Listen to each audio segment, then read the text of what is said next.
നമസ്കാരം. ഞാൻ നാട്ടിൽ പോയ സമയത്ത് ഞാനൊരു വീട്ടിൽ ഒരാളെ കാണാനായിട്ട് പോയി. അവിടെയുള്ള ഒരു ലേഡിയെ കാണാൻ പോയി. എനിക്ക് പരിചയമുള്ള ഒരു സ്ത്രീയാണ്. അപ്പം ആ ഒരു സ്ത്രീ അത്യാവശ്യം നല്ല റെപ്യൂട്ടഡ് ആയിട്ടൊരു ജോലിയൊക്കെ ചെയ്തിട്ടൊരു ലേഡിയാണ്. അപ്പോൾ ആ വീട്ടിൽ ചെന്ന് ഞാൻ കുറച്ച് നേരം സംസാരിച്ചുകൊണ്ടിരിക്കുകയാണ്. അവരുടെ അമ്മ ആ ഹാളിൽ ഇരുന്ന് ഭക്ഷണം കഴിക്കുന്നുണ്ട്.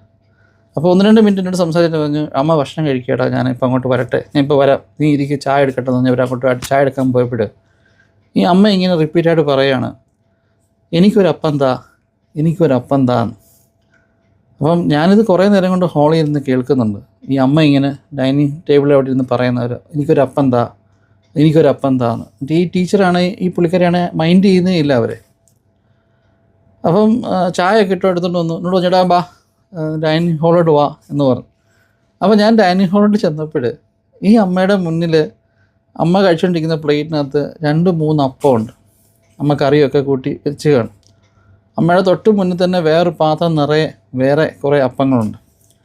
ഈ അമ്മ ഈ പുള്ളിക്കാരുടെ അമ്മ ഇങ്ങനെ ഈ പാത്രത്തിട്ടിങ്ങനെ കുഴയ്ക്കുന്നതല്ലാണ്ട് ഒരു വാ പോലും വായിലോട്ട് വെക്കുന്നില്ല. അവസാനം എനിക്ക് ചായ എന്നിട്ട് ഈ ലേഡി അമ്മയ്ക്ക് കുറേ വാരി കൊടുക്കുകയാണ്. അപ്പോൾ വീണ്ടും അമ്മ പറയാണ്, എനിക്കൊരപ്പം കൂടെ താ, എനിക്കൊരപ്പം കൂടെ താ എന്ന്.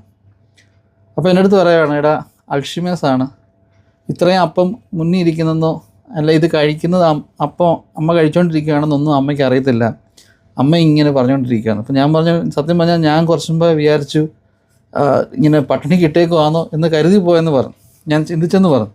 അപ്പോൾ ഞാൻ പറഞ്ഞു വരുന്നത്, നമ്മൾ പ്രായമാവുന്ന ആൾക്കാർ ചിലർ പറയും പ്രായമായി കഴിയുമ്പം കൊച്ചുകുട്ടികളെ പോലെ ആകുമെന്ന്. കൊച്ചുകുട്ടികളെ നമ്മളെങ്ങനെ കരുതും? നമ്മൾ അതുപോലെ പ്രായമുള്ളവരെ കരുതണം. അൾഷിമേഴ്സ് എന്ന് പറഞ്ഞൊരു അസുഖം ഇന്നിപ്പോൾ പല ആൾക്കാരിലും കണ്ടുവരുന്ന ഒരു കോമൺ ആയിട്ടുള്ള ഒരു അസുഖമായിട്ട് മാറിക്കൊണ്ടിരിക്കുകയാണ്. വളരെ ബുദ്ധിമുട്ടാണ്.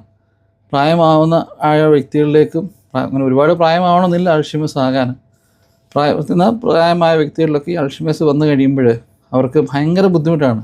നമ്മളുടെ കണ്ട പേര് പറയാനും അല്ലെ പല കാര്യങ്ങൾ പറയാനും, അല്ലെ അവർക്ക് എന്താ പറയുക, അവരുടെ പല രീതികൾ, ചിലപ്പം ബെഡിലൊക്കെ മൂത്രം ഒഴിച്ചു പോവും, അല്ലെ അവർക്ക് ബാത്റൂമിൽ പോയി കഴിഞ്ഞാൽ ഫ്ലഷ് ചെയ്യണമെന്നോ അല്ലെങ്കിൽ കഴുകണമെന്നോ അല്ലെ കുളിക്കണമെന്നോ ഇതൊന്നും അവർക്ക് അറിയത്തില്ല. നമ്മളൊരു കൊച്ചു കുഞ്ഞിനെ എങ്ങനെ ഹാൻഡിൽ ചെയ്യുന്നു അതുപോലെ ക്ഷമയോട് നമ്മൾ ഹാൻഡിൽ ചെയ്തില്ലെങ്കിൽ വളരെ ദോഷകരമാണ്. അങ്ങനെ ചെയ്യുന്ന, നല്ല രീതിയിൽ തന്നെ നോക്കുന്ന ഒരുപാട് ആൾക്കാരുണ്ട് കേട്ടോ, ഇല്ലെന്ന് ഞാൻ പറയുന്നില്ല. എങ്കിലും ഈ രോഗമുള്ള ആൾക്കാരെ, പേരൻസിനെ മക്കൾ നന്നായിട്ട് നോക്കിയണം. അതൊരു അനുഗ്രഹമാണ്, അത് അത്യാവശ്യമാണ്.